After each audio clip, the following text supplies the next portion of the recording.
서버 소켓 첫 번째 데이타임 서버 예제. 서버는 이렇게 약속된 포트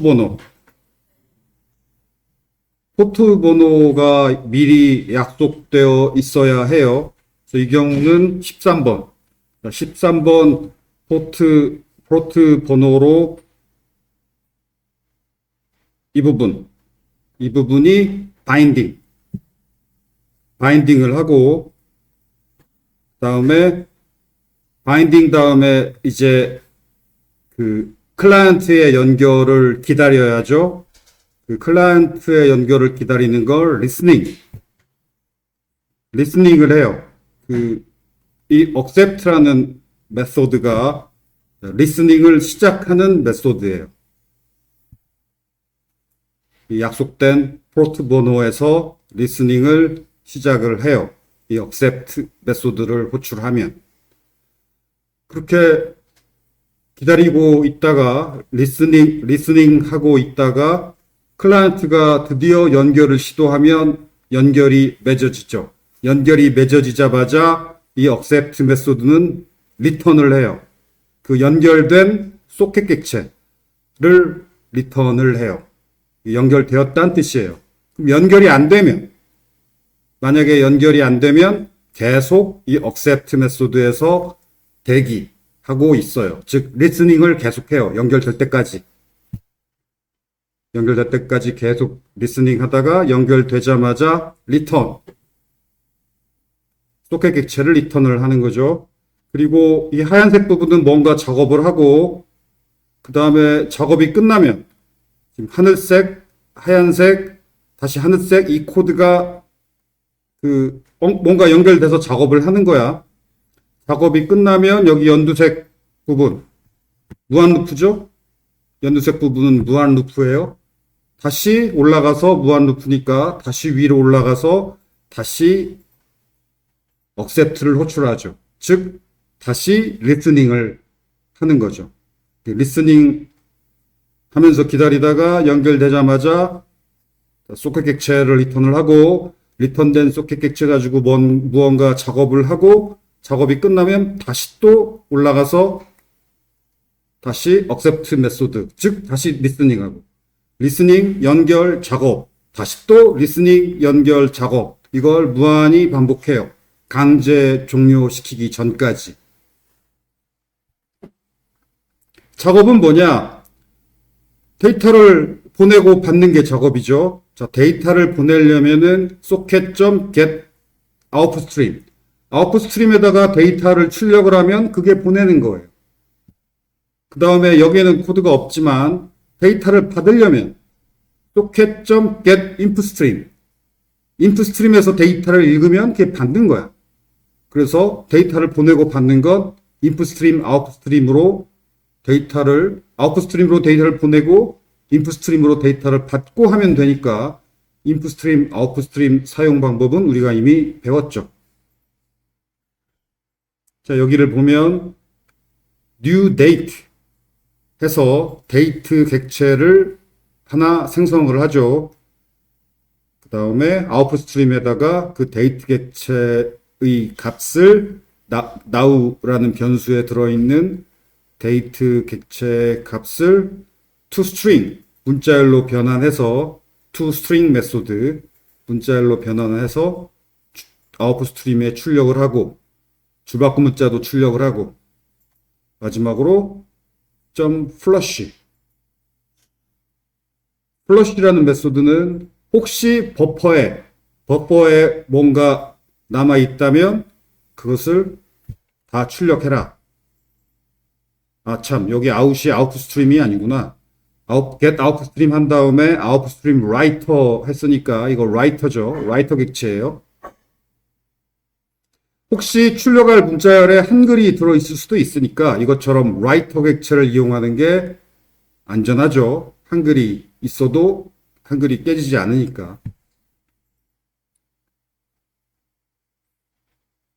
이렇게 output stream writer, 이 writer 객체를 만들어서 writer 객체로 이렇게 문자열들을 출력을 하고, 마지막으로 flush, 파일에 파일에서 파일에 출력을 할 때는 꼭 플러시 하지 않아도 그 파일을 클로즈만 하면 자동 플러시가 돼요. 파일의 경우에는. 그런데 통신의 경우에는 자동 플러시 된다는 보장이 없어. 그래서 뭔가 출력한 다음에는 꼭 플러시를 해주는 게 통신에서는 중요해요. 이 부분만 파일 입력 출력과 통신의 차이점, 꼭 플러시가 필요하다. 통신의 경우에는. 그리고 클로즈, 이 출력 스트림 혹은 라이터를 클로즈 해야 되는데 안 했네? 지금 이 코드는 그 라이터 아웃점 클로즈를 안 했죠? 그건 좀 아쉽네. 코드를 추가합시다. 클로즈가 있는 게 바람직하죠, 당연히.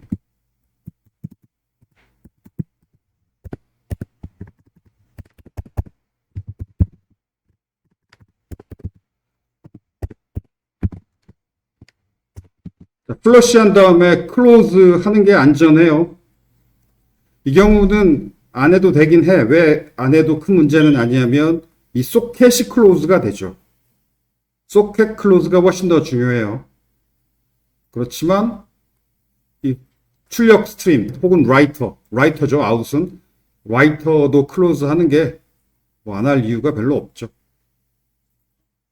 그렇지만 소켓 클로즈 하는 게 훨씬 중요한데 이 소켓은 지금 하늘색 코드에서 생성한 이 소켓 그 객체는 이 하늘색 코드가 바로 그 try with resource 문법이죠. 자동 클로즈가 되죠.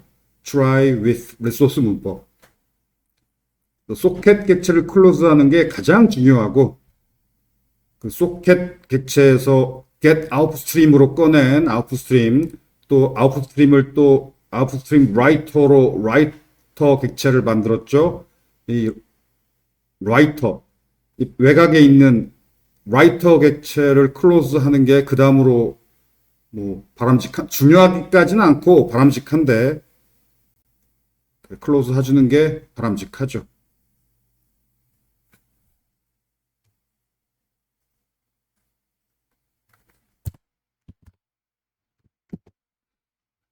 오케이.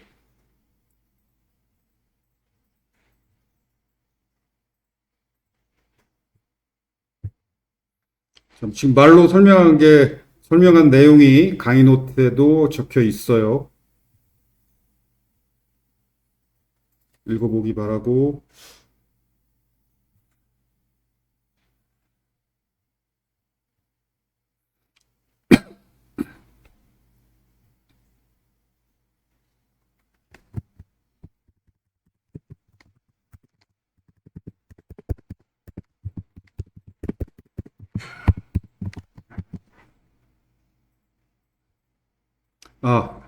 이거. 통신할 때는 줄바꿈 문자를 이렇게 슬래시, 백슬래시 R, 백슬래시 N. 두 문자. 백슬래시 R이 CR이라는 이름의 문자고, 백슬래시 N은 LF라는 이름의 문자예요. 문자마다 이름이 있지. 탭 문자, 탭키 누르면 탭 문자가 입력되는 거예요. 스페이스 문자. 이렇게 또 심지어 저 백스페이스 키도 해당 문자가 있어.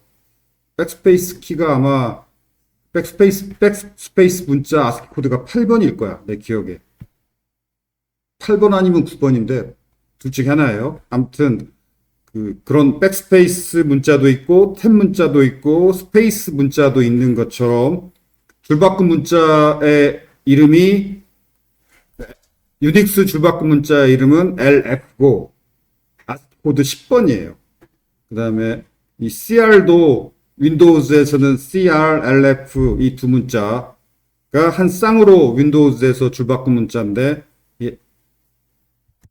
CR 이게 carriage return이라는 약자예요. carriage return line feed 개발자라면은 알아야 되는 이름이에요. CRLF. 아까 carriage return, line feed고, 코딩할 때 이렇게 입력을 해요. carriage return은 \r, line feed는 \n.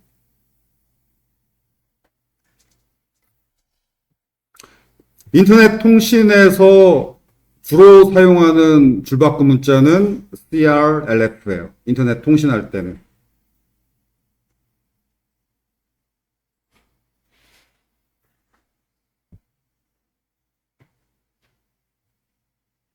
오케이. 그 다음 클라이언트. 자, 클라이언트는 여기 이 노란색 이 부분, 노란색 코드. 클라이언트는 소켓 객체를 이렇게 생성을 하면 바로 연결을 시도하는 거예요. 여기 소켓 객체의 생성자 파라미터의 호스트 주소, 그 다음에 포트 번호. 이 포트 번호가 약속된 번호여야 하죠. 서버가 바로 이 포트 번호에서 리스닝 하고 있어야지. 그래야 연결이 되죠. 그래서 연결이 되면 바로 녹색 코드로 내려와요. 그래서 socket.get input stream, 데이터를 받겠다라는 거죠. input stream. 얘는 reader를 안 만들었네. 이 예제 코드는 reader 안 만들고 그냥 input stream에서 바로 문자 하나씩 한 바이트씩이죠. 한 바이트씩 읽어서 이렇게 캐릭터 타입으로 타입 캐스팅하며 해서 문자로 만들고, 이렇게 읽을 경우에는 읽는 내용에 한글이 없어야죠. 한글이 있으면 이렇게 인풋 스트림에서 이렇게 바로 읽으면 깨지죠. 한글이 없을 경우에는 이렇게 읽어도 되죠. 이렇게 읽어서 스트링 빌더에 append 하다가 마지막에 스트링 빌더를 to string 해서 화면에 출력. 즉 서버에 연결하고 서버가 전송해오는 문자들을 다 모아서 화면에 출력을 하고 그 다음에 바로 내려가죠. 내려가면 이 순간 소켓이 끊기죠. 왜냐하면 이게 try with resource 문법이니까 이 try with resource 문법 이 중괄호를 빠져나오는 순간 자동으로 socket.close가 호출돼요. 연결이 자동으로 끊겨요.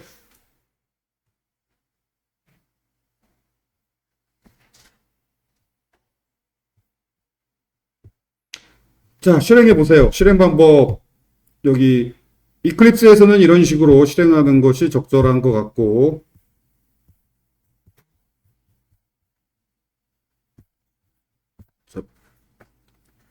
비주얼 스튜디오 코드에서 실행한다면 그냥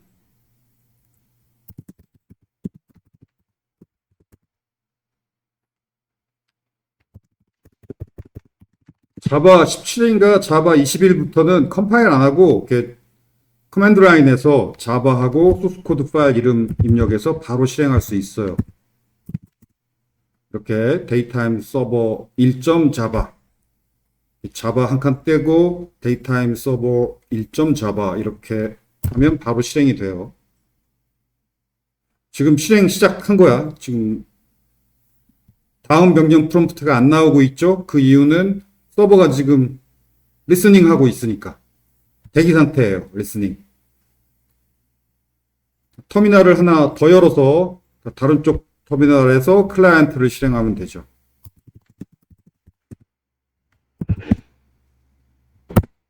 그러면 클라이언트는 연결해서 서버가 보내오는 문자를 받아서 화면에 출력하고 바로 연결을 끊죠. 여기 클라이언트 코드는 반복문이 없죠. 그냥 출력을 하고 바로 연결 끊고 종료해요. 이렇게. 그렇지만 서버는 무한루프니까 무한루프에서 계속 다음 연결을 리스닝 하고 있죠. 클라이언트를 한 번 더 실행하면 또 서버가 보내오는 문자를 받아서 화면에 출력하고 종료.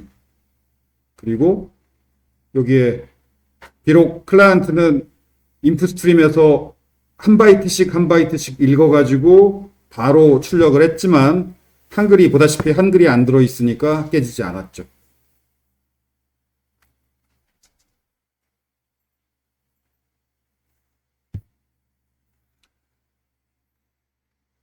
자, 실행해 보세요.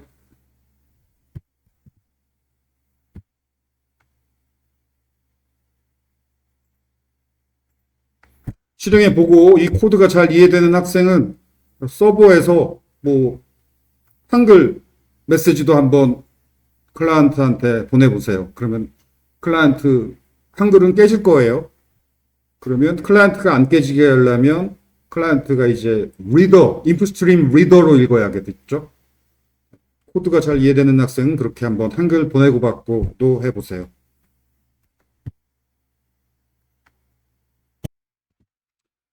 자, 그 다음 예제는 아주 약간 수정한 건데, 여기 데이타임 서버 2, 여기 한 줄, 한글 한 줄을 추가했어요. 한글로 현재 시각이라는 문자열을, 한글 문자열을 서버가 클라이언트한테 이렇게 출력을 하죠. 그러면 이제 서버가 출력해서 보내오는 내용에 한글이 포함되어 있으니까, 자, 그 다음 예제, 데이타임 클라이언트 2. 이 예제에서는 그냥 인풋 스트림에서 바로 읽으면 이제는 안 되고, 이렇게 인풋 스트림 리더, 이 리더 객체를 만들어서 읽어야죠. 한글을 깨지지 않고, 한글을 잘 깨지지 않게 읽으려면은.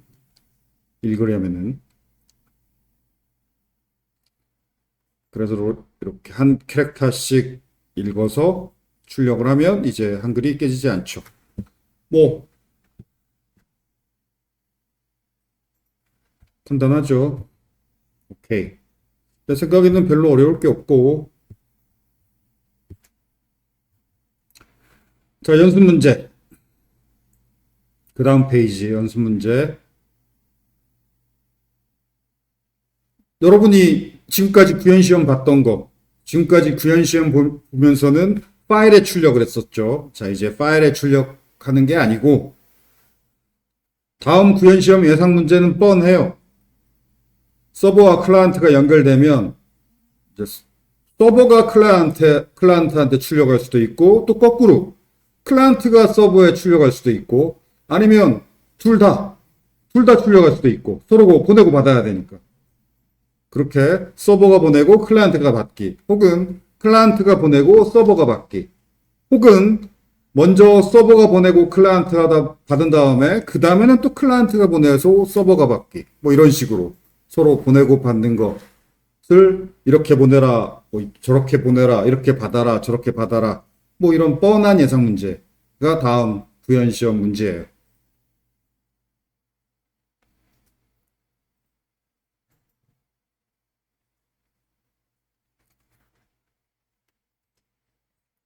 구현해 보세요. 연습 문제.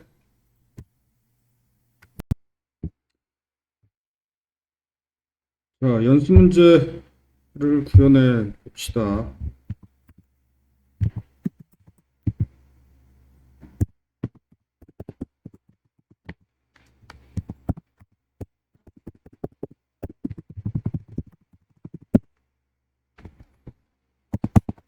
뭐 비슷한 코드를 이용해서 구현하는 게 빠르겠죠.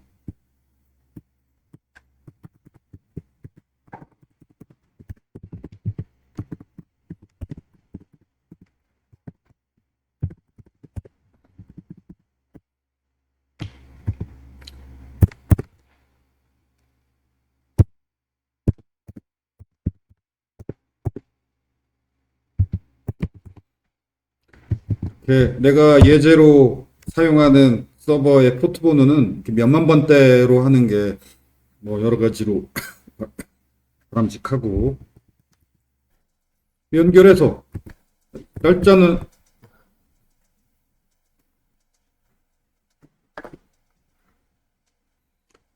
이렇게 데이타임 서버 2 예제 이용하고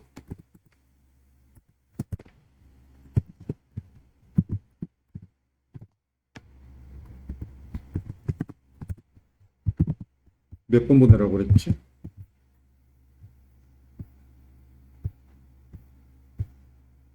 열 번 보내라고 했으니까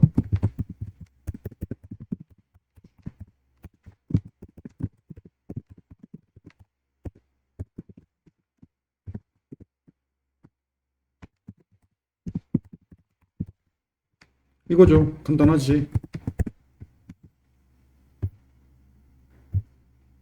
이거죠, 뭐. 여기 딱 이 부분만 수정하면 되지. 보낼 내용만 여기에 넣어주면 되죠. 나머지는 똑같지. 포트 번호, 전송해야 되는 내용, 그리고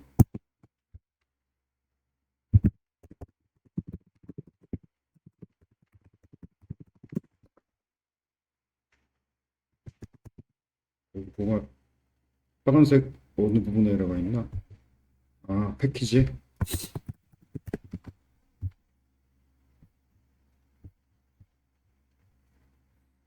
클라이언트 코드도 그냥 복사해서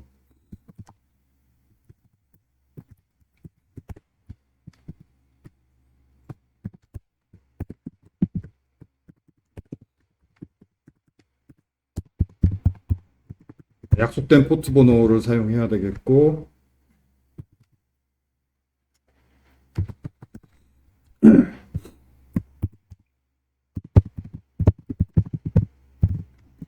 한 줄씩 읽으려면은 한 줄씩 읽을 때 버퍼드 리더를 이용하는 게 편하죠. 한 줄씩 읽을 때.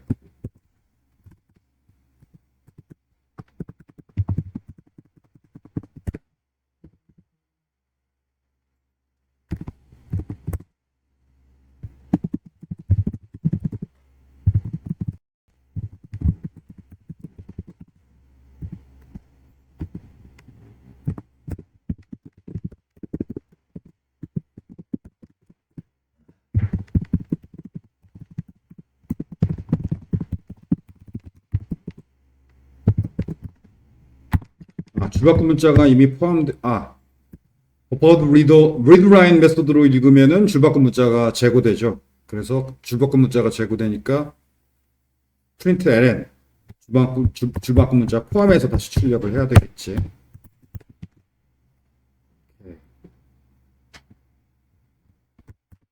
임포트 넣어주고.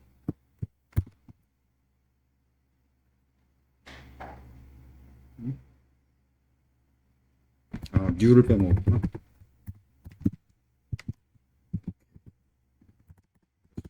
바로 출력해 버리니까 스트링 빌더는 필요 없고. 자, 이렇게 구현해서 먼저 서버부터 실행을 하고, 서버가 실행 중일 때 다른 쪽 터미널에서 클라이언트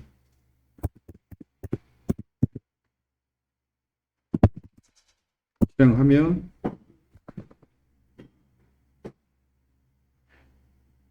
자, 이 구현은 지금 서버가 연결이 되면 서버가 전송하고 연결하자마자 클라이언트가 받아서 출력하는 그런 구현이었죠. 연습 문제도 그렇게 지시했나? 아니네. 클라이언트가 보내라고 했네. 그러면은 이 구현은 지금 서버가 보내는 구현이고,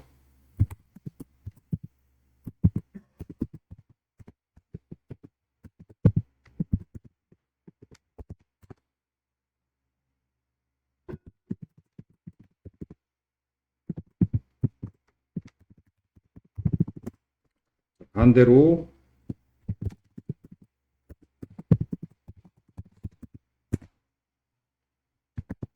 서버가 보내는 게 아니라 서버가 받아야 되니까, 그러면 받는 거 뭐 rd라고만 합시다. 변수 이름 유코드 리더 리더 소켓.get input string.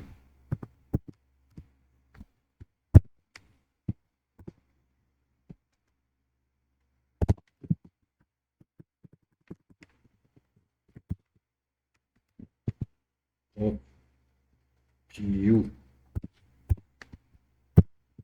import.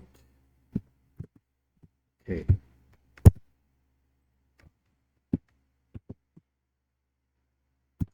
위도 위치 만들고 파일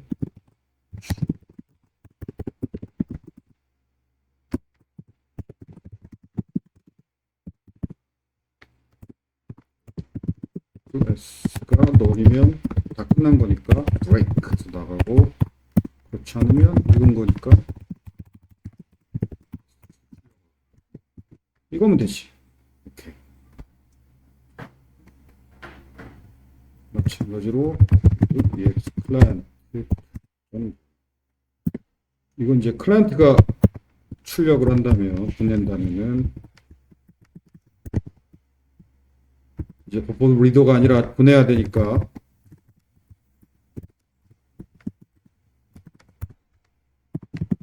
라이터가 필요하죠. 아웃스트림 라이터. 뉴가 필요 없네. 버퍼링 생략을 하고 그냥 get out to stream.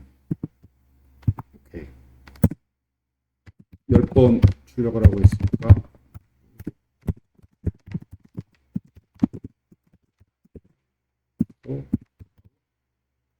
white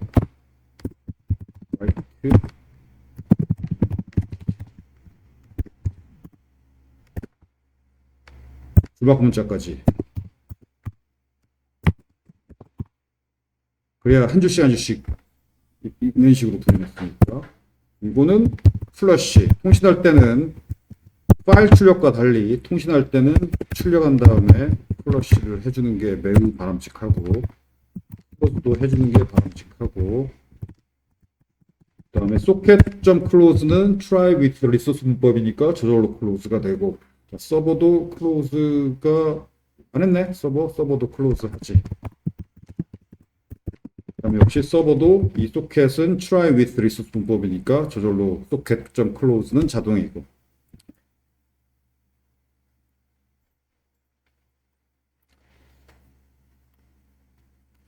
사실은 얘도 try with resource 문법으로 구현하는 것이 해도 되죠. 하는 게 좋지. 얘도 일단 구현했으니까 넘어갑시다. 오케이.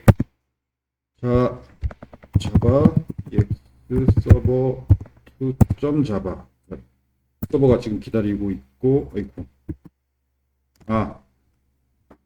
이거 바인딩 해라. 원래 address 이 포트 번호예요. address already in use bind에서 에러 난 거예요. bind exception. 그 이미 사용되고 있다. 그 포트 번호를 누가 차지하고 있는 거예요. 이게 누구냐면 방금 내가 구현했던 어디 갔지? 터미널 닫아서 종료시켰어요. 그러면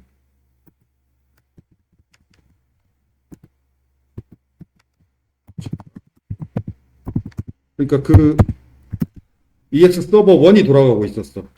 걔가 그 포트 번호를 차지하고 있으니까 이런 바인드에서 에러가 나요. 그 포트 번호가 already in use, 이미 사용되고 있다. EX 서버 2를 실행했고, 저 단독 터미널에서 EX 클라이언트 2를 실행하면, 이 경우는 클라이언트가 보내니까 클라이언트는 그냥 보내고 바로 종료했고, 서버 쪽 터미널을 열어보면 왜 이래? 서버 쪽에서 출력하고, 서버는 출력한 다음에 종료 안 하고 무한 루프니까 또 기다리죠. 그러면 클라이언트가 한 번 더 실행시키면 클라이언트가 실행하고 종료했고, 서버 가보면 서버가 또 한 번 10개를 출력했죠. 자, 이렇게 보내고 받는 거 쉬워요. 왜냐면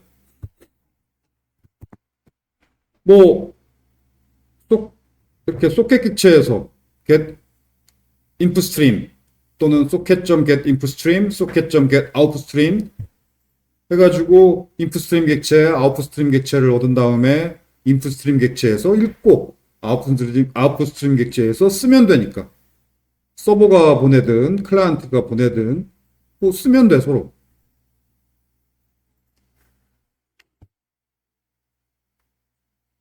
오케이. 이게 다음 주에 이런 응용 문제가 나오고, 부연시험 문제.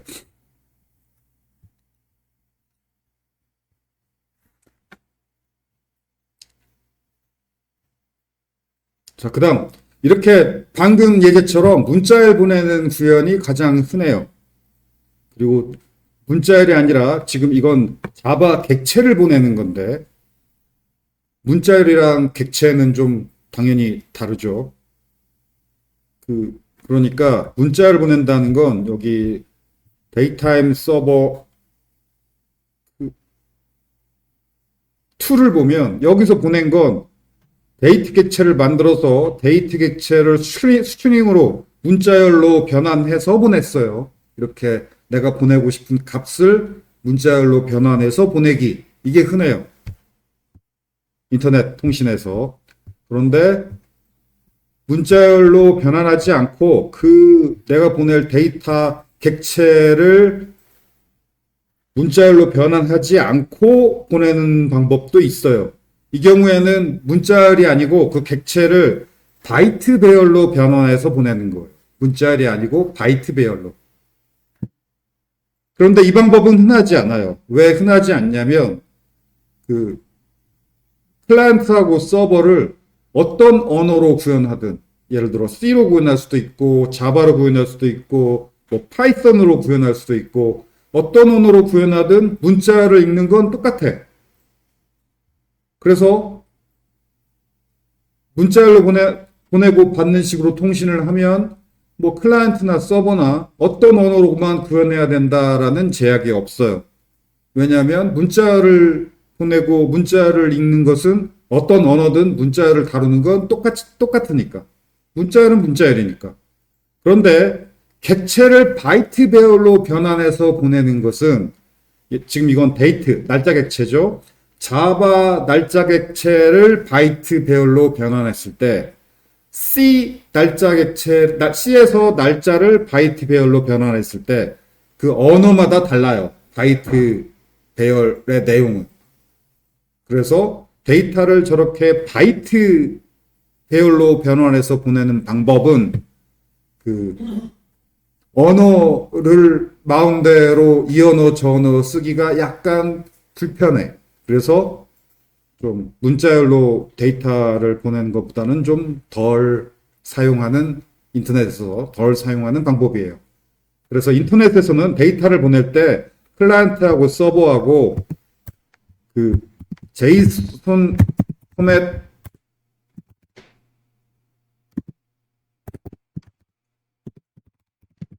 이거죠. 인터넷 통신에서 가장 많이 사용하는 방법은 보낼 데이터를 JSON 포맷의 텍스트로 변환해서 보내는 거죠. 문자열은 어떤 언어든 똑같이 읽고 쓰고 부담이 없으니까. 아무튼 그런데 보내는 쪽도 자바고 받는 쪽도 자바다. 양쪽 다 내가 만든다. 난 양쪽 다 자바로 만들 거야. 그 경우에는 문자열로 보내는 것보다는 이렇게 바로 객체를 오브젝트 아웃풋 스트림을 이용해서 객체를 보내는 게 보내고 받는 데이터의 양이 문자열로 변환하면 커져. 문자열로 변환하면 커지고 이렇게 객체를 바로 보내는 게 더 내용이 작아요.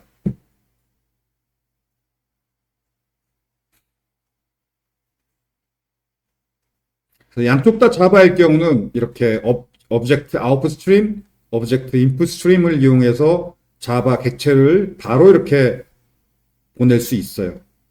여기 데이트 객체를 만들자마자 오브젝트 아웃풋 스트림 이 객체의 write object 메소드를 이용해서 내가 보내고 싶은 객체가 뭐든 그냥 저렇게 write object 메소드로 그 객체를 바로 보내면 메모리에 있는 객체가 바이트 배열로 변환되어서 바이트 배열 형태로 전송이 돼요.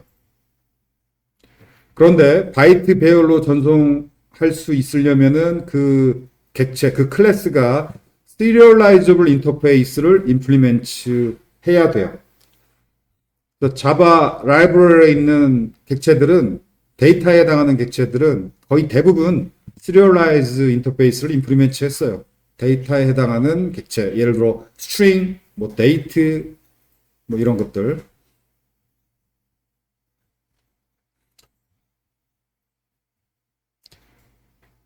받는 쪽에서도 간단해. 자, 이렇게 오브젝트 인풋 스트림을 만들어서 read 오브젝트 하면 보낸 객체가 그대로 객체로 변환되어서 읽혀져요. 읽혀져서 객체로 변환이 됐을 거고. 그래서 읽은 객체를 그냥 사용하면 돼요. 이 방법이 문자열로 변환하는 것보다 코딩도 간단하고 통신에 보내고 받는 데이터의 양도 작고 이 방법이 효율적인데 단 이렇게 오브젝트 아웃풋 스트림, 오브젝트 인풋 스트림 이 방법 양쪽 다 자바여야 하는 거죠. 서버도 자바, 클라이언트도 자바.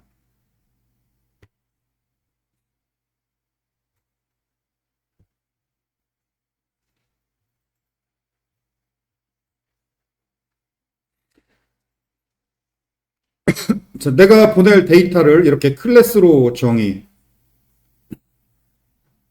메시지라는 클래스. implement serializable 해야 돼요.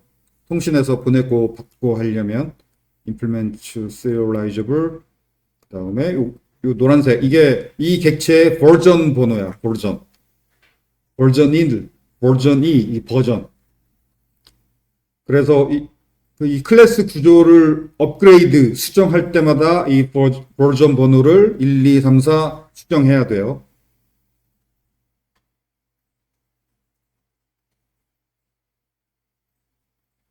이렇게 노란색으로 칠한 부분, 이 노란색 코드 부분만 추가해주면 serializable 한 클래스가 돼요.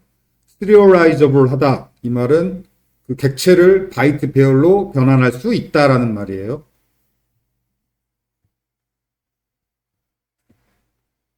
그 다음에 거꾸로 그 바이트 배열로부터 객체를 그 복구도 할 수 있어야죠. 그걸 이제 deserialize. 우리나라 말로 serialize 직렬화, deserialize 역직렬화라고 번역을 하고 이 작업은 자바 가상 머신이 그냥 자동으로 해줘요. 그래서 개발자가 프로그래머가 할 일은 이렇게 노란색으로 칠한 부분 implement serializable 하고 그 다음 serial version UID 버전 번호만 이렇게 넣어주면 끝이에요. 그러면 이제 이 객체를 바로 오브젝트 아웃풋 스트림을 이용해서 출력을 할 수 있고 그렇게 출력된 것을 오브젝트 인풋 스트림을 이용해서 읽어서 복구할 수 있어요. 그래서 보내는 쪽에서는 이렇게 socket.get output stream 한 다음에 오브젝트 output stream 객체를 이렇게 만들고 거기다가 내가 보내고 싶은 객체를 out.write object 해서 보내면 되고 그다음에 플러시 빼먹으면 안 되고 받는 쪽은 socket.get input stream 해서 오브젝트 input stream 객체 만들어서 read object 해서 읽어서 객체를 복구하면 돼요. 이렇게 간단하게 보내고 받고 할 수 있어요.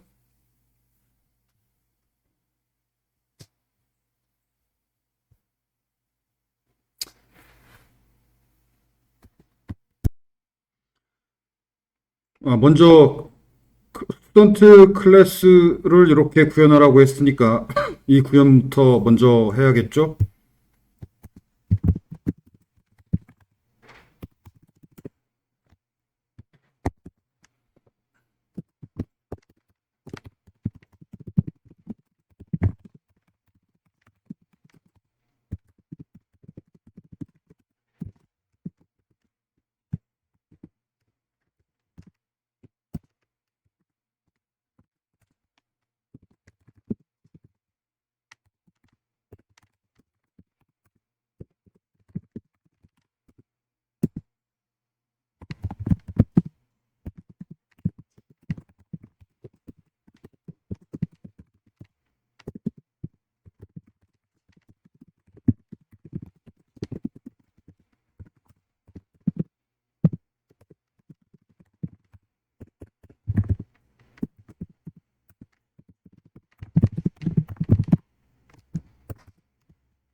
자, 이렇게 serializable 인터페이스를 임플리멘트해서 그 student NO name 두 속성이 있는 클래스 구현했고 get student NO, set student NO 마찬가지로 get name, set name 이런 메소드들 getter, setter 메소드들을 구현했고 생성자도 구현했고 그 다음에 여기 그 버전 넘버 이 serializable 인터페이스를 임플리멘트한 경우에는 이 클래스의 버전 UID 이 static final long 변수가 있어야 되고 이 클래스 내 구조를 수정할 때마다 이 버전 넘버를 1, 2, 3, 4 이렇게 올려야 돼요. 오케이.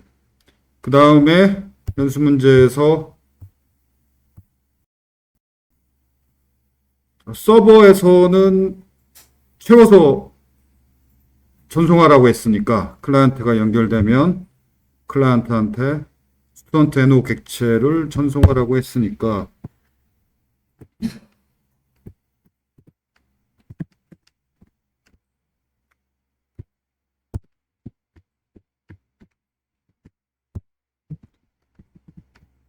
프로트 번호는 3, 4, 5, 6, 7번이라고 그랬고 이렇게 바인딩 해서 리스닝 하다가 연결이 되면 전송하라고 했으면은 역시 오브젝트 아웃풋 스트림 필요하고 스튜던트 객체 만들면 되겠죠.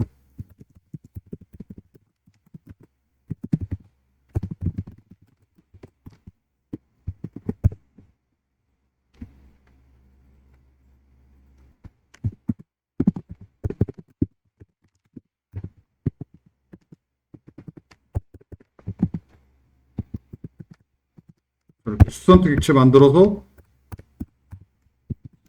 오브젝트 아웃풋 스트림에 write object 하면 전송이 되죠.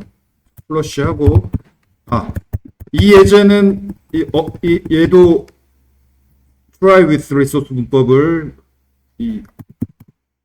여기도 사용합시다. 이 오브젝트 아웃풋 스트림도 사용 다 한 다음에 클로즈 해주는 게 좋으니까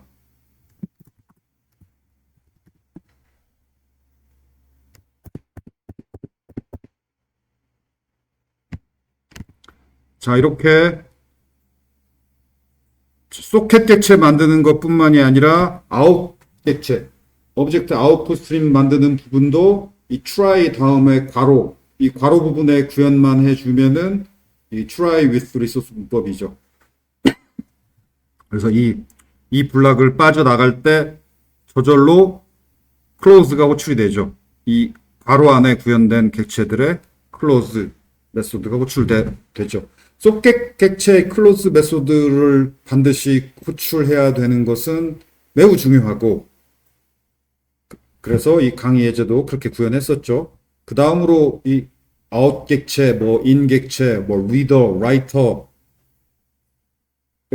그 close 호출하는 것은 어차피 소켓 객체가 close 되면 다 따라서 close 되니까 그렇게 중요하지는 않지만 그래도 해주는 게 바람직하지. 그러려면은 try with resource 문법을 활용하는 게 바람직하죠. 이거 잘 봐두기 바라고.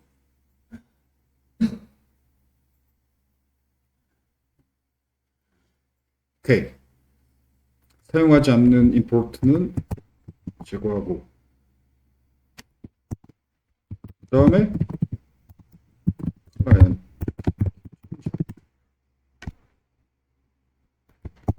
얘도 역시 비슷한 코드를 복사해서 구현하는 게 빠르겠죠.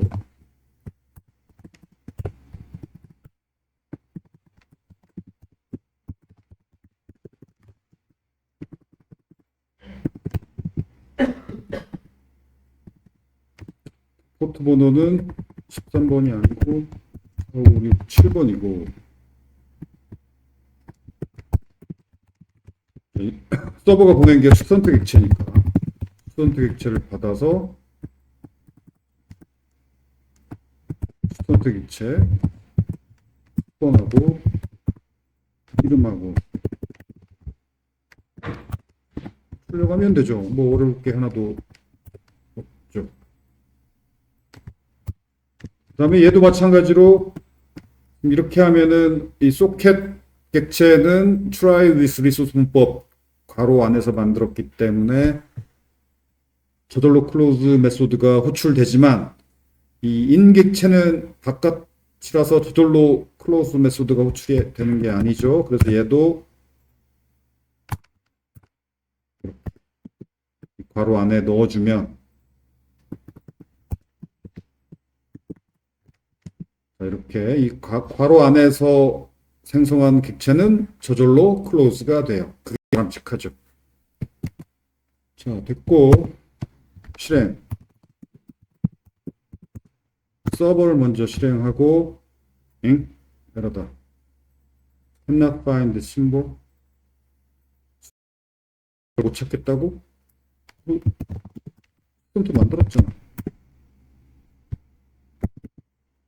퍼블릭인데? 퍼블릭 클래스 스턴트.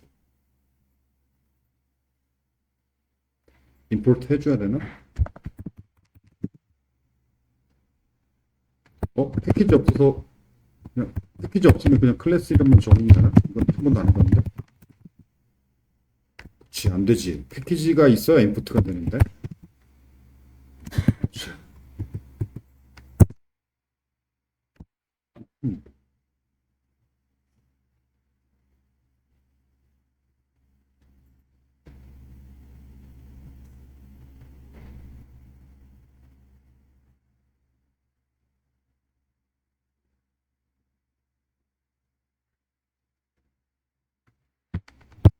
마찬가지로 자바 C 해서 3 서버 점 자바 이렇게 컴파일하면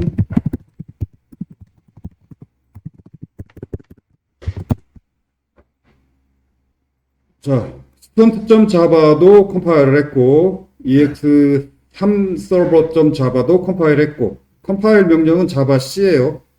자바 C. 그러면 이렇게 컴파일된 student.class ex3 server.class 이렇게 생겼죠. 이렇게 생겼고 실행은 역시 컴파일 한 다음 실행하는 것도 역시 그냥 자바예요. 자바하고 ex3 서버. 근데 컴파일 한 다음에 실행할 때는 클래스 이름까지만 적어줘야지 .java나 .class 확장자를 붙이면 안 돼요. 컴파일한 다음에 실행 잘 되고 있고 터미널 하나를 또 열어서 student.java는 컴파일 했으니까 이제 클라이언트를 실행하기 위해서 클라이언트도 ex3 client.java를 컴파일하고 그러면 여기 컴파일된 ex3 client.class 파일이 바이트 코드 파일이 만들어졌죠. 실행 자바 한 칸 떼고 ex3 클라이언트 그러면 클라이언트가 실행됐고 그러면 클라이언트가 서버에 연결하자마자 서버가 이렇게 스턴트 객체 만들어서 서버가 전송을 해버렸죠. 그러면 클라이언트가 받아서 출력하고 종료. 서버는 종료가 아니고 서버는 이게 무한루프니까 여기 이게 무한루프죠. 다음 연결을 또 서버는 이렇게 다음 연결을 기다리는 무한루프. 그래서 클라이언트를 한 번 더 실행하면 또 서버에 연결해서 서버가 전송한 거 받아서 출력하고 클라이언트는 바로 종료. 서버는 무한루프라서 바로 또 그 다음 연결을 기다리고 있죠. 서버를 종료하려면 무한루프라서 강제 종료해야 돼요. 강제 종료하는 방법은 이 터미널에 서버가 실행되고 있는 터미널에서 컨트롤 C를 누르면 그러면 서버 강제 종료. 오케이. 자, 이렇게 뭐 이런 정도의 연습 문제가 다음 구현 시험 문제, 예상 문제예요.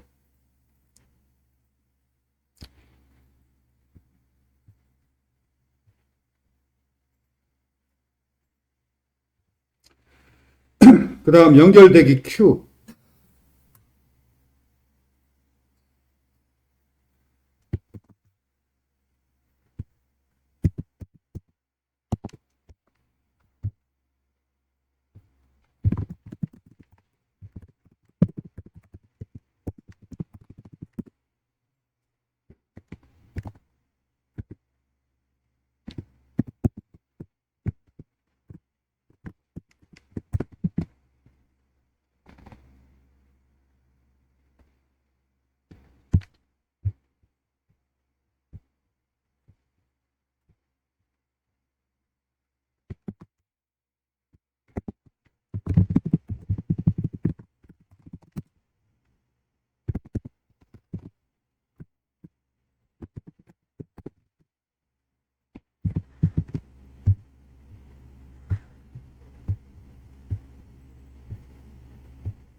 데이타임 서버 4.자바를 실행하기 위해서 얘도 컴파일을 하고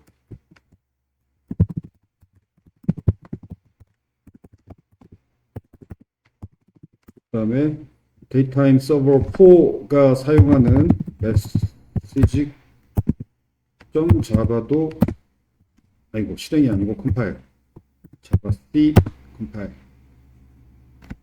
그다음에 또 데이타임 클라이언트 5.java도 컴파일 실행할 지금 데이타임 서버 4 데이타임 클라이언트 5 그다음 메시지 얘네들을 다 컴파일 했어요. 먼저 서버부터 실행합시다. 자바 데이타임 서버 4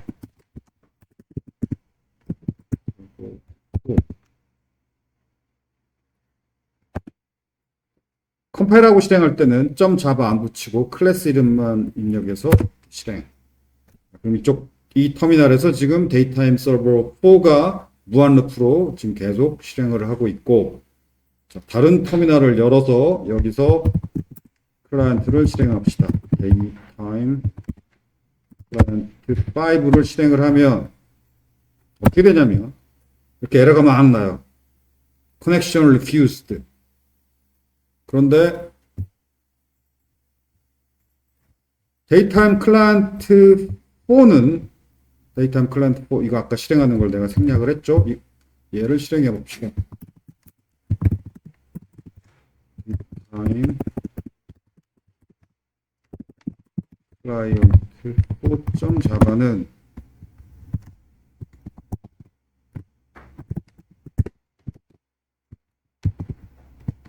실행을 하려면 컴파일을 하고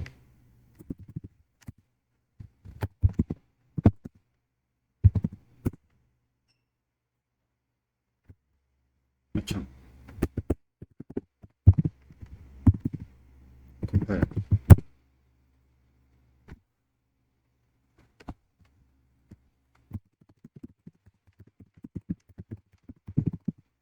자바 C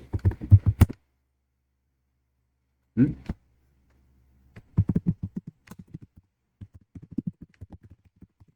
만들었어? 파일 이름이 틀렸나 보네. 다시 만들지. 에이? 이게 아니지.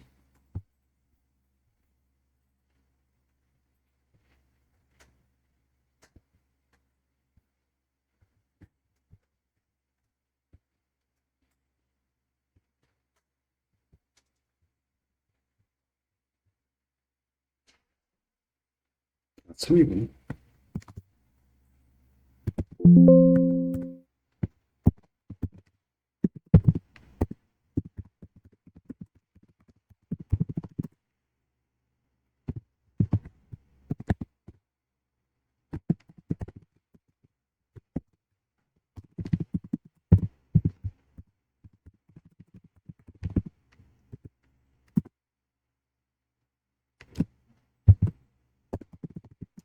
데이타임 클라이언트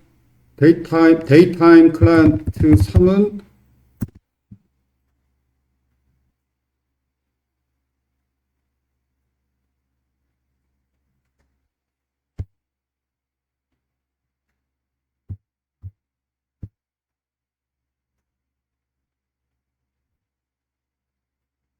이건 이게 아닌데.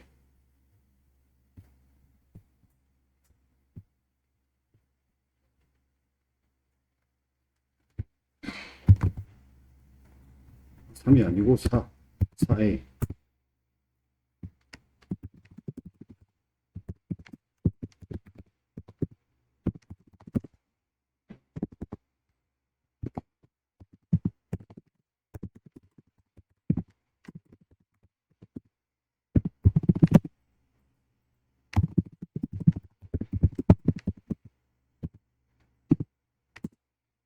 자, 데이타임 클라이언트 4A는 잘 실행이 돼요.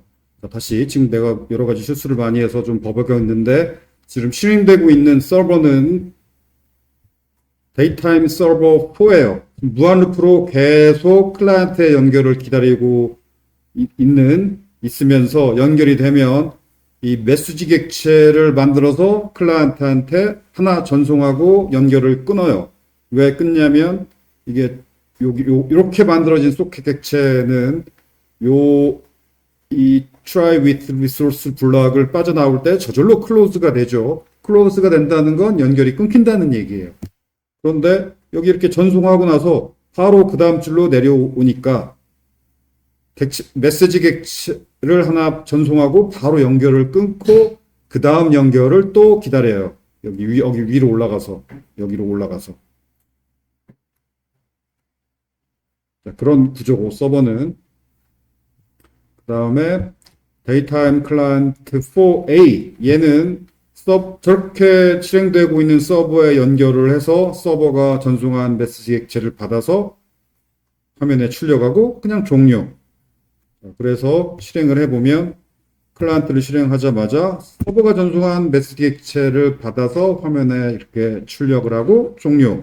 잘 실행이 되고 있어요. 그런데 데이타임 클라이언트 5는 마구 에러가 나는데 왜 에러가 나냐면 여기 메인 메소드에서 이렇게 스레드 객체를 만들어서 바로 스타트 메소드를 호출하면은 실행 흐름이 만들어지죠. 200개의 실행 흐름으로 이 코드를 돌려요. 이 코드는 방금 우리가 봤던 데이타임 클라이언트 4A의 코드하고 똑같죠. 즉 서버에 연결해서 서버가 전송한 메시지 객체를 받아서 화면에 출력하고 그리고 연결이 끝나는, 아까 그 작업을 딱 하나씩만 한 번만 하는 클라이언트는 이렇게 연결 잘 되고 출력하고 잘 끝나고 에러 안 났어요. 그런데 한 번씩만 하는 게 아니라 200개의 실행 흐름으로 동시에 서버에 연결을 시도하면 어떻게 되느냐? 그게 데이타임 클라이언트 5인데 그러면 이렇게 에러가 막 나요. 200개의 동시 연결은 성공할 수 없다라는 거죠. 그런데 지금 전부 다 에러가 난 게 아니고 다시 한번 실행해 봅시다. 다시 실행한 다음에 에러 메시지를 쭉 거슬러서 화면을 스크롤해서 올라가 보면은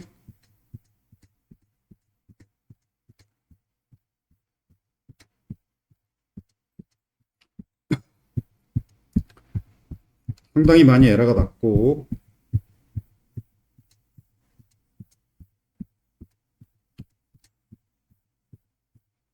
이건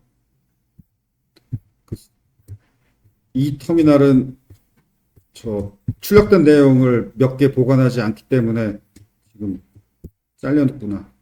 그러면은 이 터미널이 아니고 윈도우즈 기본 터미널에서 실행해 봅시다.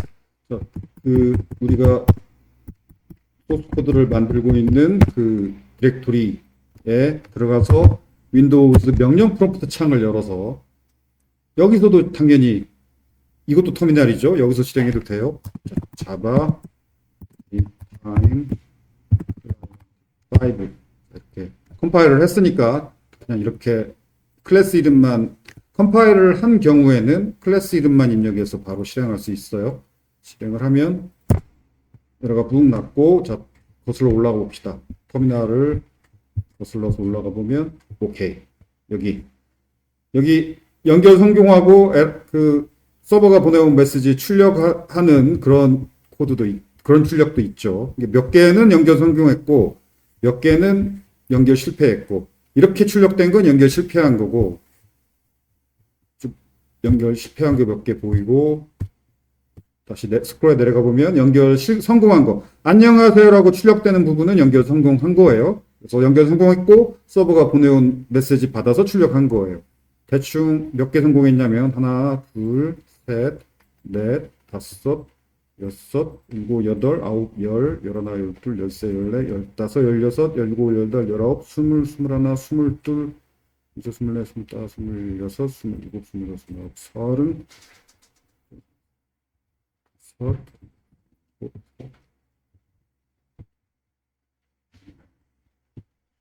대략 쉬운 개 정도 성공한 것 같아요. 대략 쉬운 개 정도의 안녕하세요 메시지가 출력됐고 나머지는 실패.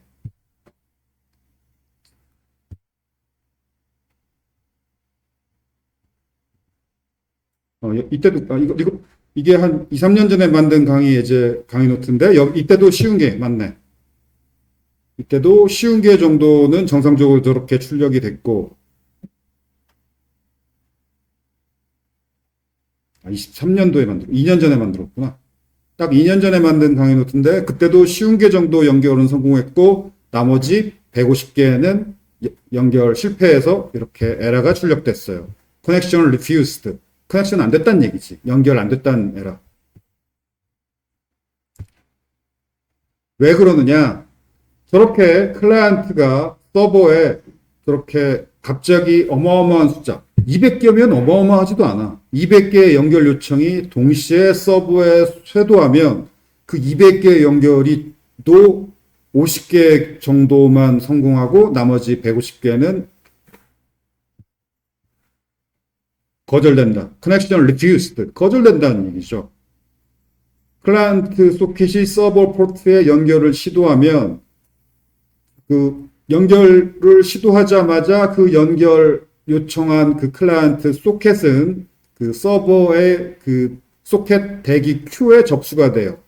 이건 내가 구현하는 부분이 아니고 그 운영체제 부분이에요. 운영체제의 소켓 연결 대기 큐에 연결 요청이 접수가 돼요. 그래서 연결 대기 큐의 연결 요청들이 하나씩 순서대로 accept가 돼요. 그런데 이 연결 대기 큐 크기의 디폴트 값이 50이에요. 50개만 대기할 수 있고, 그럼 연결 요청이 동시에 쇄도해 와서 50개보다 더 많게 연결 요청이 들어왔다. 그러면 200개가 동시에 몰려 들어온 거죠.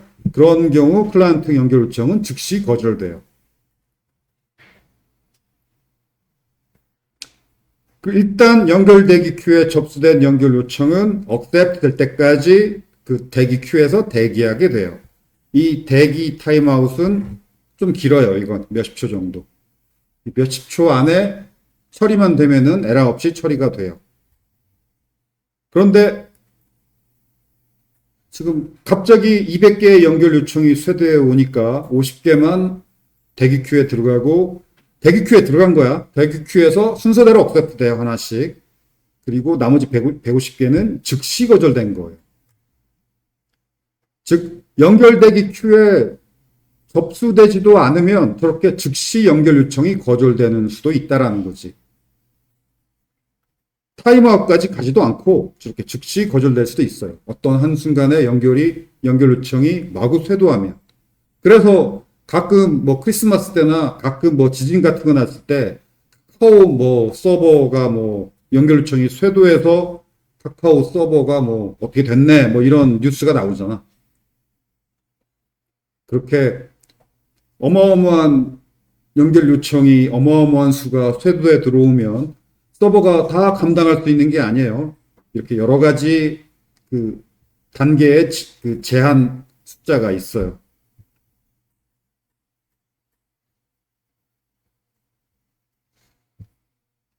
그래서 이 연결 대기 큐의 디폴트 값이 50개.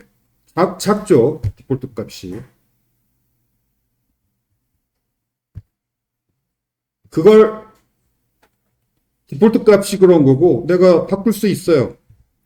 여기 서버 소켓의 첫 번째 파라메터가 포트 번호고 두 번째 파라메터를 추가하면 되는데 이 두 번째 파라메터가 연결 대기 큐의 크기야. 이게 디폴트가 50개밖에 안 돼요. 이걸 200개로 늘려주면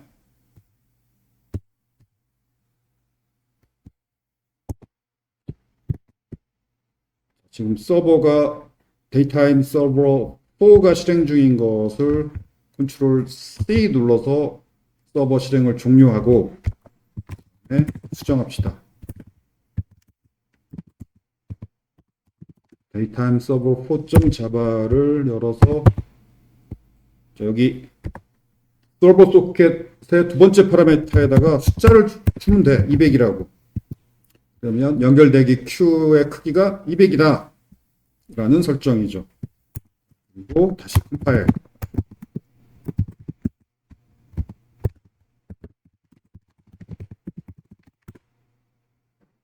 다시 실행.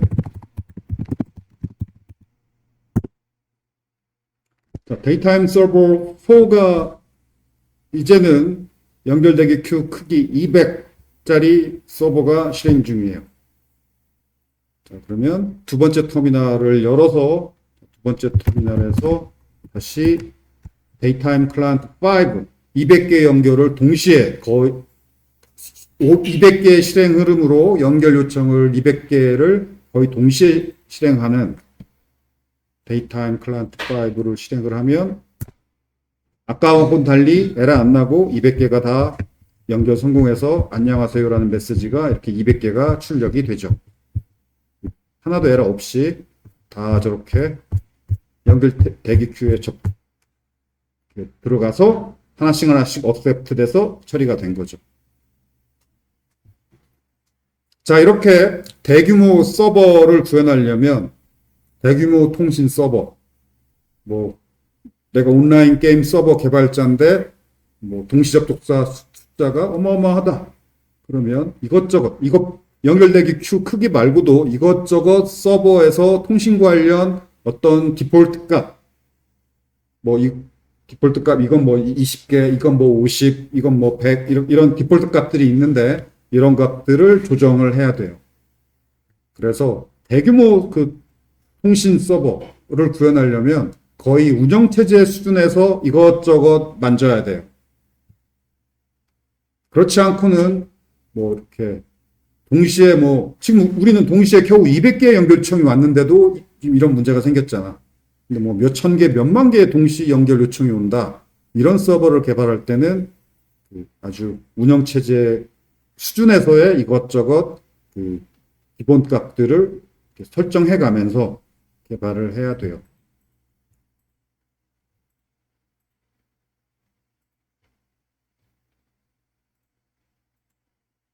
그 다음에 그렇다고 해서 이 원하는 값을 무작정 지금 우리는 200으로 늘려놨죠. 그러면 뭐 1000, 10,000 이렇게 늘리면 되느냐? 시스템에 한계가 있어요. 이 연결대기 큐에 그 한계가 윈도우즈 10 64비트의 경우 3,400개쯤밖에 안 돼요. 그러면 3,400 연결대기 큐의 크기가 3,400개쯤밖에 안 되면 1,000명, 1,000개 동시 연결 요청이 오면 어떻게 되느냐? 그렇기 때문에 클라이언트 쪽에서 구현할 때 그 타임아웃을 이게 연결이 거절됐다고 해서 바로 실패 에러를 내는 게 아니라 재시작하는 식으로 클라이언트도 구현이 돼야 되고 그 다음에 연결대기 큐의 숫자를 뭐 300개, 400개가 한계니까 이거 말고도 다른 방법을 또 서버에서 또 구현해야 되는데 그게 뭐냐면은 빨리빨리 억셉트 해야 돼요. 그런데 방금 구현한 데이타임 서버 4는 4B 요거 연결대기 Q의 크기만 200으로 늘렸을 뿐 그 하나하나 억셉트에서 처리하는 거, 이 처리가 싱글 스레드죠. 그러면 처리가 느리지. 쉽게 말해서 손님은 200명까지 대기줄을 이 노란색으로 칠한 부분이 대기줄의 크기가 200명까지는 대기할 수 있다라는 거죠. 대기만 하는 거고 처리는 이 부분이 처리하는 건데 지금 싱글 스레드로 주방장 한 명이 요리하고 있는 거야. 200명 손님이 주방장 한 명이 순서대로 200개 요리할 때까지 많이 기다려야지. 주방장 수를 늘려야죠. 그래서 요리를 한 번에 하나씩 하는 게 아니라 한 번에 요리가 뭐 10개씩, 20개씩 한 번에 요리가 진행돼야지. 즉, 서버는 당연히 멀티 스레드로 구현해야 돼요.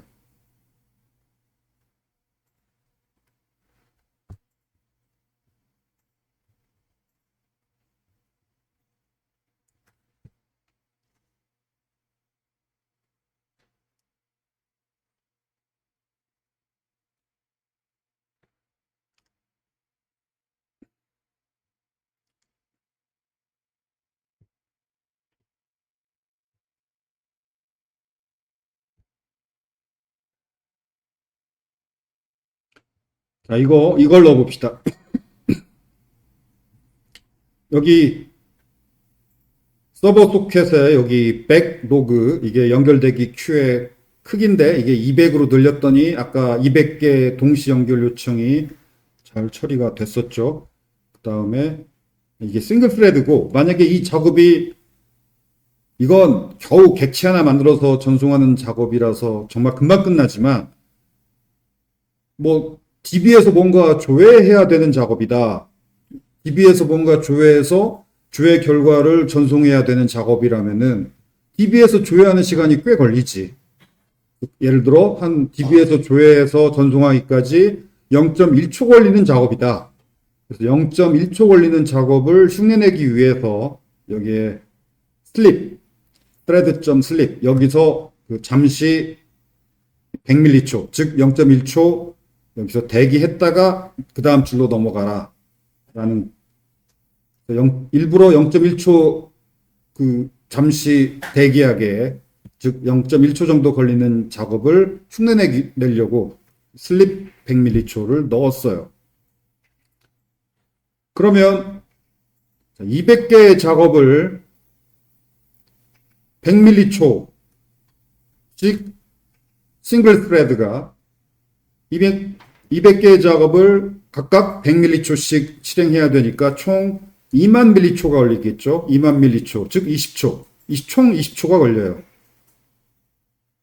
그러면 마지막 손님은 예를 들어 주방장 한 명이 200명 손님의 요리를 해야 돼. 근데 요리 하나 하는데 0.2초 걸려. 0.1초 곱하기 200개의 요리. 그러면 마지막 요리는 20초쯤에 요리가 된다는 얘기죠.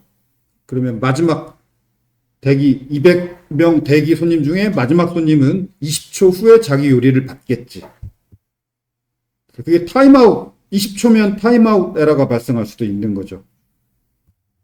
어떻게 되는지 봅시다. 이 서버에 이 부분에다가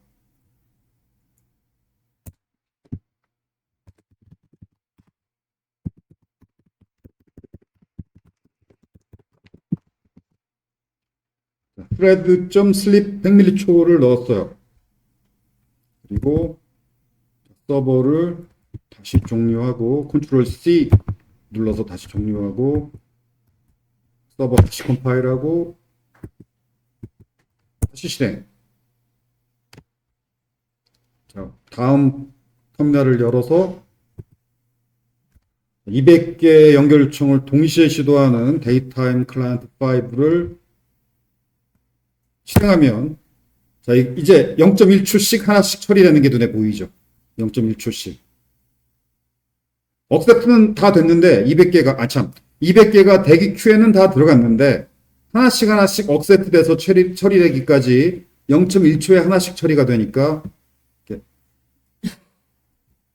그렇게 하나하나 출력되는 게 오래 걸리고, 다행히 타임아웃은 안 나가고 쭉 200개가 다 처리되긴 했지만 저렇게 하나하나 처리되는 게 느리죠. 그래서 최초에 마지막 처리된 게 11분 3초였는데, 최초에 처리된 건 10분 41초니까, 그러면 대략 12초? 12초 정도, 아니, 22초. 아니지. 3초 빼기 41초면 얼마야? 19. 22초 맞네. 22초 정도 걸렸죠. 22초 정도 걸렸어요. 다행히 22초라서 타임아웃은 안 났지만, 이게 30초쯤 넘어가면 타임아웃이 날 거예요. 즉, 타임아웃 난다는 건, 대기 큐에는 들어갔지만 30초 동안 음식이 안 나와. 그러면 처리가 억셉트가 안 돼. 그러면 타임아웃하고 그냥 나가버리는 거죠. 연결이 포기하고. 대기 큐에 들어갔다는 건 대기 큐에서 억셉트를 기다리는 거예요. 그런데 억셉트가 30초 동안 안 돼. 그러면 대기 큐에서 그냥 타임아웃이 나서 나가버려요. 그럴 수도 있다라는 거. 한번 해볼까? 해봅시다. 이걸 100ml초가 아니라 200ml초로 늘려주면 그러면 40초까지 걸리겠지?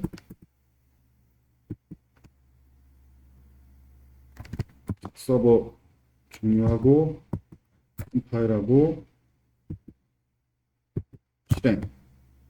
자, 클라이언트를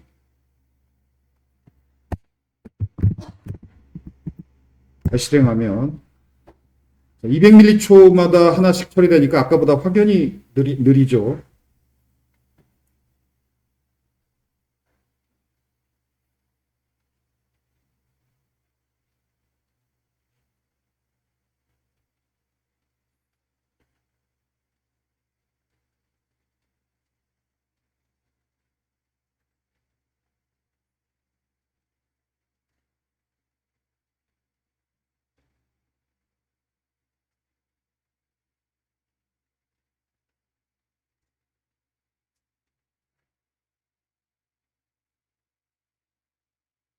타임아웃은 안 나가고 40초 동안 기다리긴 하지만 타임아웃이 나지는 않네요.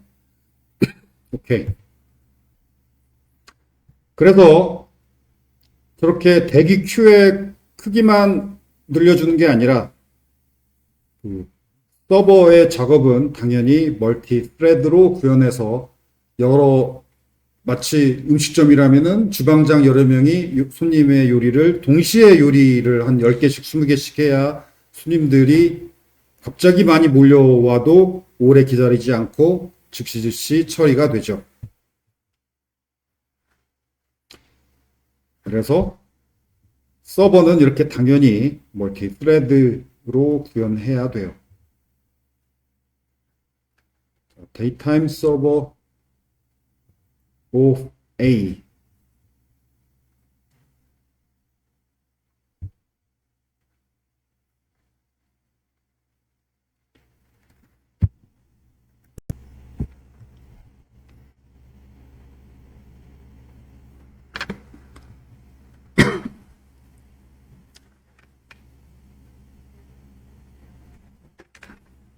자, 이 구현에는 약간 문제가 있는데 그래도 일단 실행을 해보고 그 문제를 찾아봅시다.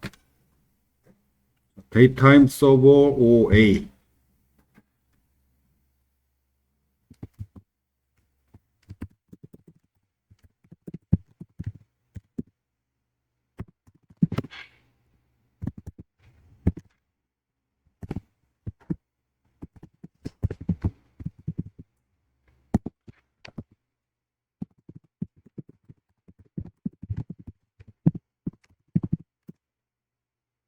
컴파일을 하고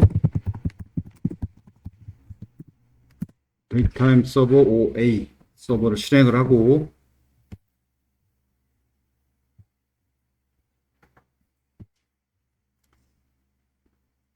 데이타임 클라이언트 O 아까 200개 실행 흐름으로 동시에 연결을 시도하는 데이타임 클라이언트 5를 실행해 보면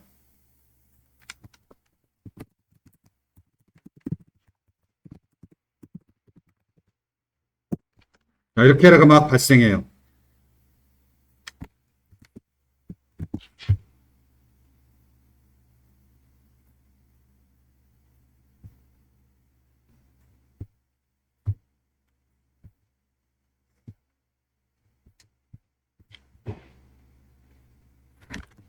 이 터미널, 이 비주얼 스튜디오 코드 터미널이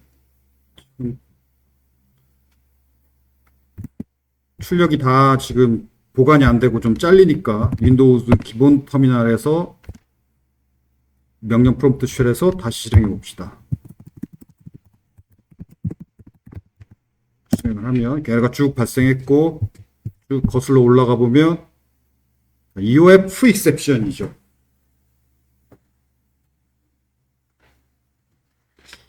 잠깐만, 비주얼 스튜디오 코드 터미널도 뭔가 설정이 있을 텐데.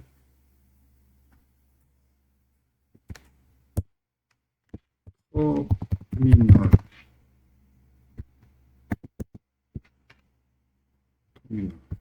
터미널에서 그 출력을 보관하는 것을 몇 줄까지 보관할지 설정이 어디 있을 거야. 그게 지금 크지? duration 이건 아니고.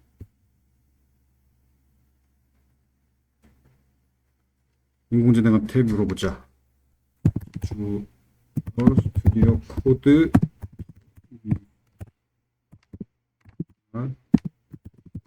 터미널 버퍼 사이즈예요, 이게. 터미널 버퍼 사이즈. 세팅에 가서 스크롤백이구나. 스크롤백 세팅. 스크롤백. 어디까지 스크롤해서 올라갈 수 있느냐. 스크롤백. 이게 기본적으로 100줄밖에 안 돼. 이건 부족해.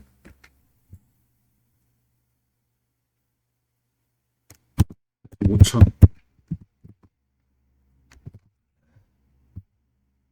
오케이. 터미널 스크롤백을 늘려줬으니까 여기서 다시 실행을 하면 쭉 거슬러 올라가면 다 나오죠. 오케이. 다 나왔고 여기도 EOF exception이라고 분명히 보이죠.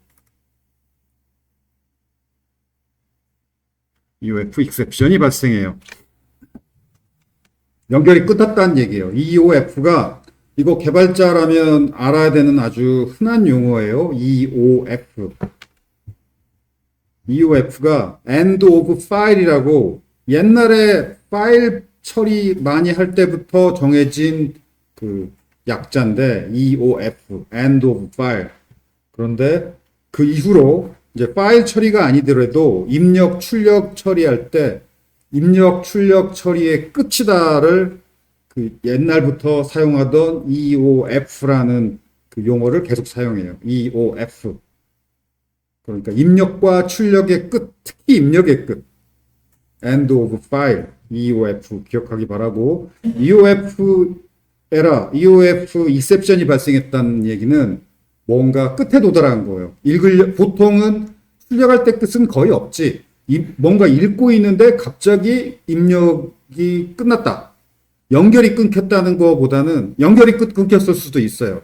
연결이 끊겼을 수도 있고 정말로 파일이라면 파일의 내용이 거기서 더 이어져야 되는데 갑자기 끝났다. 뭔가 잘렸다라는 느낌이에요. 뭔가 읽어야 되는데 중간에 갑자기 끊기고 잘린 느낌. 그게 EOF 에러예요. EOF exception. 지금 클라이언트 실행했더니 EOF exception이 발생했죠. 클라이언트가 읽다가 잘린 거예요. 읽다가 갑자기 잘린 거야. 그런 에러라는 뜻이에요. 그러면 클라이언트 코드를 보면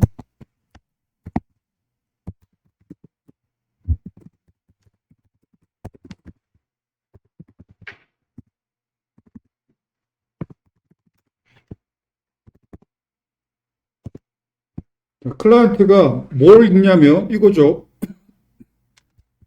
소켓 인풋 스트림으로부터 read object에서 메시지 객체를 읽어요. 여기서 그냥 갑자기 읽는 도중 중간에 잘린 거예요. 이 경우는 파일이 갑자기 끝난 게 아니고 이 경우는 연결이 끊겼기 때문에 잘린 거겠죠.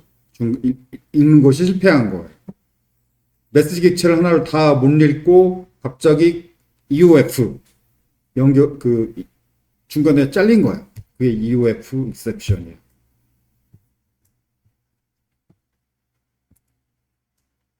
왜 그런 에러가 발생했냐면은 여기 위에 설명이 그 강의노트 25페이지에 있는데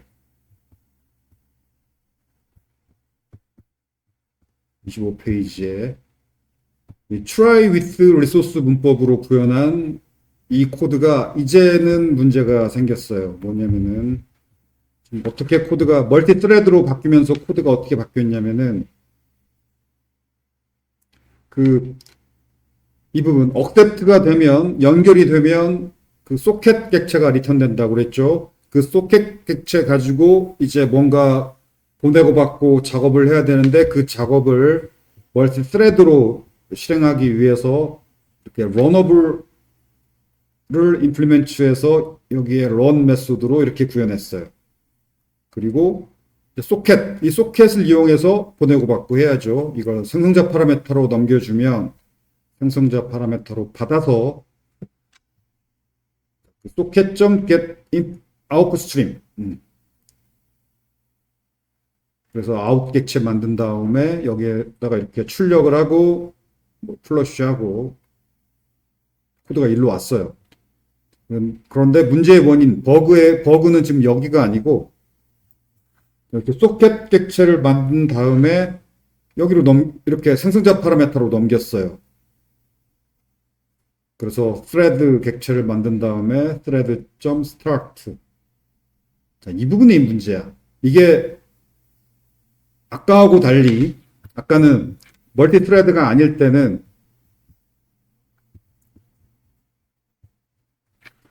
억셉트 돼서 소켓 객체가 만들어진 다음에 여기에 작업이 있죠. 작업을 하나, 둘, 셋, 넷 다 하고 작업이 끝나면 일로 와서 여기로 오죠, 일로.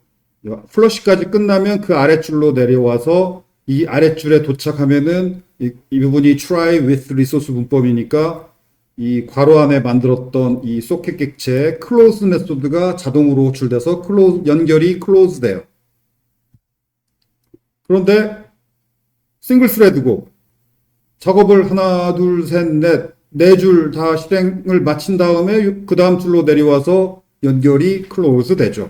그런데 멀티 스레드로 구현하면 자 이제 연결이 되면 이거 한 줄 하고 여기로 내려오면은 그 소켓이 클로즈 돼. 그런데 이건 작업을 마친 다음에 내려오는 게 아니야. 왜냐하면 스타트 메소드는 작업이 끝날 때까지 안 기다리잖아. 스타트만 시키고 바로 내려오죠. 그러면 작업이 끝나지도 않았는데 바로 내려와서 클로즈 시켜버려요. 그래서 읽고 있는데 갑자기 연결이 끊겨버리는 거예요.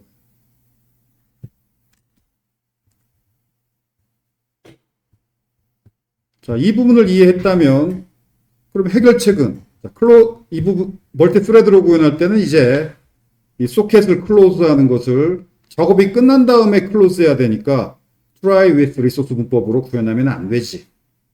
소켓 객체 만들어서 그냥 넘겨주고 자, 이제 이건 try with resource 문법이 아니죠. 그러면 이 socket.close는 어디서 해야 되느냐? 작업이 끝난 다음에 클로즈 해야지. 작업이 끝나는 걸 누가 하냐면 얘가 알죠. 이게 작업이니까. 작업을 하나, 둘, 셋, 넷 마지막 플러시까지 끝난 다음에 그 다음에 socket.close 해야죠. 이러면 작업이 끝난 다음에 클로즈 하니까 이건 정확한 타이밍에 클로즈가 되는 거라서 이건 오케이죠. 이렇게 구현하면 문제가 해결이 돼요. 해결이 됐는지 실행해 봅시다. 데이타임 서버 OA를 컨트롤 C 눌러서 종료를 하고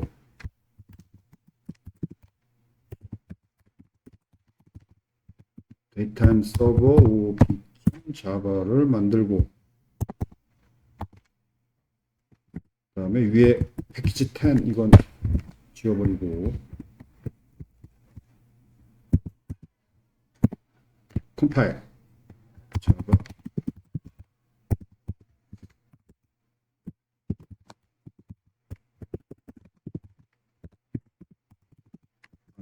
자바 C 컴파일, 자바 C 컴파일하고 그 다음에 실행. 데이타임 서버 OB를 실행하고 다시 데이타임 클라이언트 O를 실행을 하면 잡아. 자, 이제 에러 없이 200개의 실행 흐름이 다 처리가 됐고, 지금 여기 보면 0.1초 슬립하고 있지만 0.1초 슬립하고 있지만 아까와 달리 싱글 스레드 구현할 때는 200개 곱하기 0.1초니까 20초나 걸렸죠. 그런데 이 경우는 그냥 순식간에 다 끝나죠. 왜냐하면 연결되자마자 다 별도의 실행 흐름으로 처리하니까.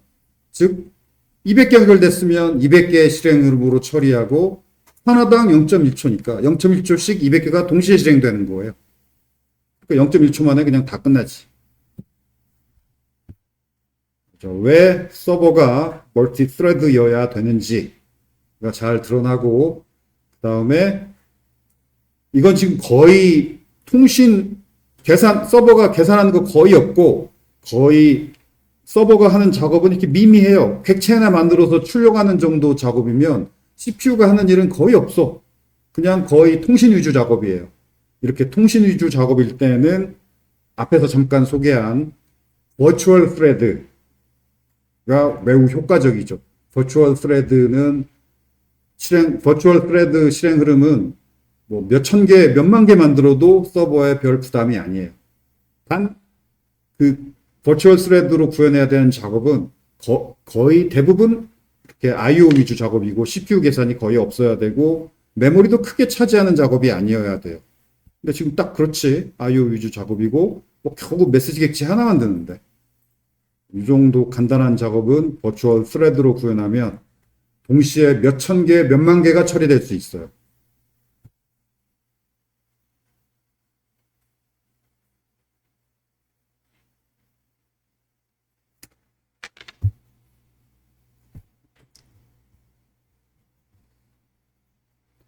자, 그런데 데이타임 서버 OB 현재 이 구현은 연결 요청마다 억셉트 되자마자 무조건 그 new thread start 또 연결되자마자 억셉트 하자마자 새 실행 흐름 만들어서 스타트 해버리죠. 그래서 만약에 이게 카카오 서버 같은 거다 그러면 동시에 연결 요청이 몇만 개가 쇄도화에 들어오면은 이 방법은 안 돼요. 이건 이렇게 구현한 건 그 네이티브 스레드, 일반 스레드라고 해서 운영체제 스레드예요. 운영체제 스레드는 몇천 개, 몇만 개 만들면 안 돼. 운영체제 스레드는 그 메모리를 많이 차지해요. 그래서 몇천 개나 몇만 개나 만들 수가 없어요. 운영체제 스레드를 사용할 거라면 스레드가 만들어진 숫자를 제한해야지. 어떻게 제한하는지는 우리가 앞에서 배웠죠. 이스큐터 서비스를 활용해야죠. 그래서 이 네이티브 스레드, CPU 계산도 꽤 들어있는 작업이다. 그렇다면 버추얼 스레드를 이용할 수 없고 운영체제 스레드여야 하고 혹은 네이티브 스레드여야 하고 그렇다면은 executor 서비스를 이용해서 적절한 숫자 이상으로 실행 흐름이 만들어지지 않도록 통제해야 되죠. 자, 그 주제는 뭐 다음에 봅시다. 여기까지.